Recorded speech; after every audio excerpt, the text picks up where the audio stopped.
Hello नमस्कार दोस्तों। आज हम स्टार्ट करते हैं 23 दिसंबर के जितने भी इम्पोर्टेंट सवाल हैं और आगामी परीक्षाओं के लिए उपयोगी हैं उन सभी पर बारी बारी से करते हैं डिस्कशन स्टार्ट। तो दोस्तों देखते हैं पहला क्वेश्चन देखते हैं। 23 दिसंबर को मनाया गया राष्ट्रीय किसान दिवस। तो राष्ट्रीय किसान दिवस मनाते हैं 23 दिसंबर को। अब देखते हैं किसान दिवस जो भारत के पूर्व प्रधानमंत्री चौधरी चरण सिंह जी की याद में मनाते हैं राष्ट्रीय किसान दिवस।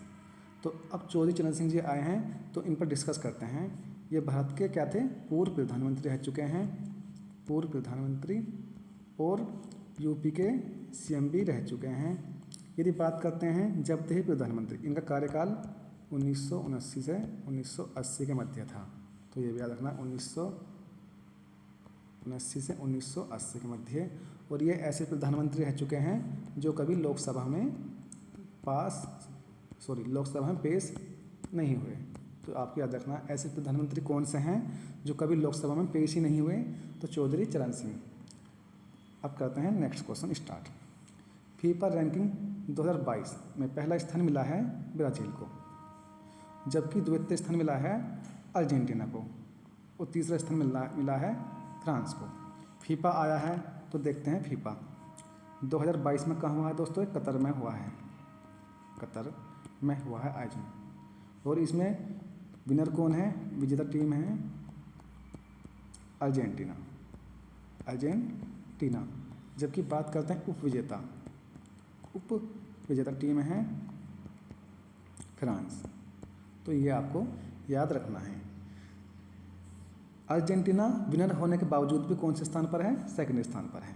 तो ये भी आपको याद रखना है। यदि बात करते हैं गोल्डन बॉल पुरस्कार, ये किसे मिला है? गोल्डन बॉल पुरस्कार ये मिला है लियोनेल मेसी। ये कहाँ के खिलाड़ी हैं? अर्जेंटीना के खिलाड़ी हैं लियोनेल मेसी। तो ये भी आपको याद रखना चाहिए। यदि बात करते हैं गोल्डन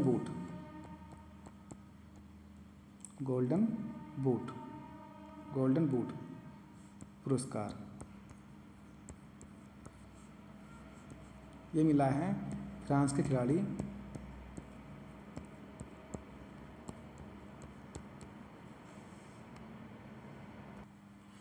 खिलाड़ी इसे मिला एमबापे को। तो ये भी आपको याद रखना है। यदि बात करते हैं हम यंग खिलाड़ी का अवार्ड मिला है एजो फर्नांडीज।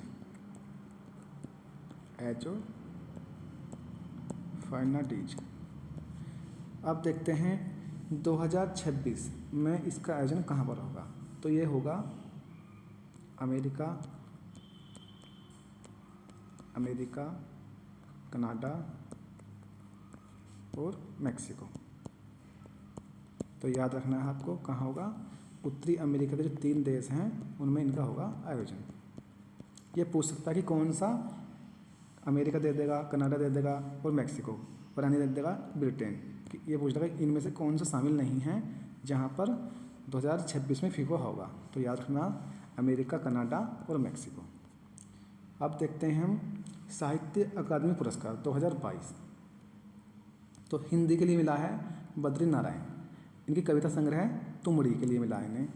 यदि बात करते हैं अंग्रेजी में मिला है अनुराधा राय।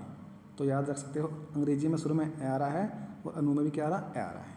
उनका उपन्यास है all the lives we nature lived. और उर्दू के लिए मिला है अनीस अशफाक को, इन्हें मिला है ख्वाब शराब के लिए। और संस्कृत में मिला है जनार्दन प्रसाद पांडे। तो ये भी याद कर सकते हो। पूमा इंडिया की नई ब्रांड एम्बेसडर बनी है अनुष्का शर्मा। तो पूमा इंडिया की नई ब्रांड एम्बेसडर अनुष्का शर्मा बन चुकी है। अब देखते हैं हाल ही में किसने स्मार्ट सिटी ऑफ नॉलेज के निर्माण के लिए किस राज्य सरकार ने ऑस्टिन यूनिवर्सिटी के साथ समझौता किया है? तो ये कौन है? उत्तर प्रदेश। तो स्मार्ट सिटी ऑफ नॉलेज के निर्माण के लिए ऑस्टिन यूनिवर्सिटी के साथ समझौता किया है उत्तर प्रदेश सरकार ने। आप देख, हाल ही में भारत इंडोनेशिया निवेश और व्यापार मंच की बैठक कहाँ आयोजित की गई? तो कहाँ की गई है? Port Blair.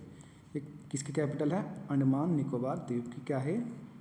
कैपिटल है, यानी कि राजधानी है। और यह भी आपको याद रखना है, इसकी सर्वोच्च चोटी, इसकी सर्वोच्च चोटी कौन सी है? यानी कि सर्वोच्च चोटी है इसकी सैंडल पीक।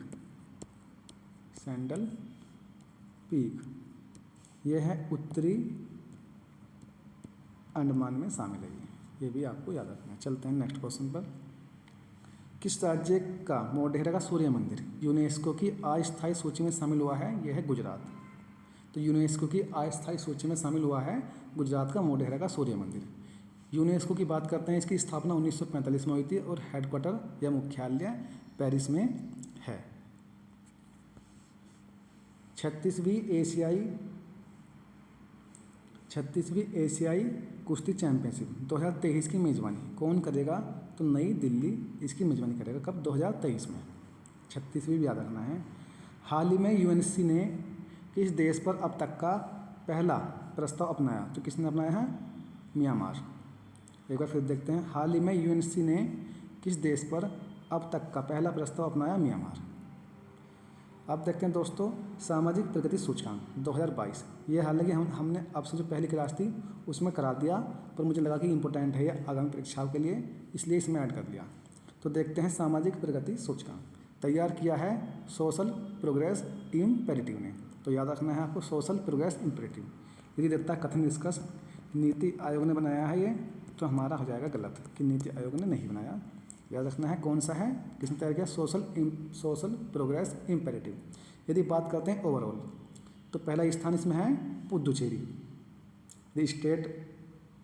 यदि स्टेट और यूटी की बात करते हैं, टॉप पे कौन है? पुडुचेरी या पांडिचेरी। दूसरे पे है लक्षद्वीप और तीसरे पे गोवा।